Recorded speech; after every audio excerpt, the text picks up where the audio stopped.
ചറപറപറ പെയ്യുന്ന പെരുമഴയുടെ കാലത്ത് നോഹ എന്നൊരു വലിയപ്പച്ചൻ പെട്ടകം അതുകൊണ്ടാക്കി.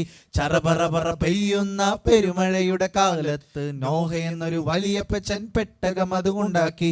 ആടുമാട് കഴുത കുതിര പറവ പിന്നെ മനുഷ്യരും, ആടുമാട് കഴുത കുതിര പറവ പിന്നെ മനുഷ്യരും, ഇവയെല്ലാം ഒത്തുചേർന്ന് പെട്ടകത്തിൽ യാത്രയായി. ഇവയെല്ലാം ഒത്തുചേർന്ന് പെട്ടകത്തിൽ യാത്രയായി. ജിന് ജിനുക്കന ജിങ്കാന ജിന് ജിനുക്കന ജിങ്കാന ജിങ്കാന ജിങ്കാന ജിങ്കാ ജിങ്കാ. ഹേയ് ജിന് ജിനുക്കന ജിങ്കാന ജിന് ജിനുക്കന ജിങ്കാന ജിങ്കാന ജിങ്കാന ജിങ്കാ ജിങ്കാ. അപ്പൊ ഒത്തിരി ആളുകൾ കേറിയിട്ടുണ്ട്. അതെ സാറേ, ആട് മാട് കഴുത കുതിര ഒരുപാട് ആളുകൾ കേറിയിട്ടുണ്ട്. ചില കൂട്ടുകാർ ചിന്തിക്കും, അയ്യോ അങ്കിള് മ്യൂസിക് ഒന്നും ഇല്ലേ ചിന്തിക്കും. നമ്മൾ ഇനി മ്യൂസിക് കിട്ടുന്നതിന്റെ ആക്ഷനും ചെയ്ത് അടിച്ചു പൊളിക്കാൻ പോവാം. അപ്പോൾ നമുക്ക് നമ്മുടെ ആക്ഷനിലേക്കും പാട്ടിലേക്കും പോകാം.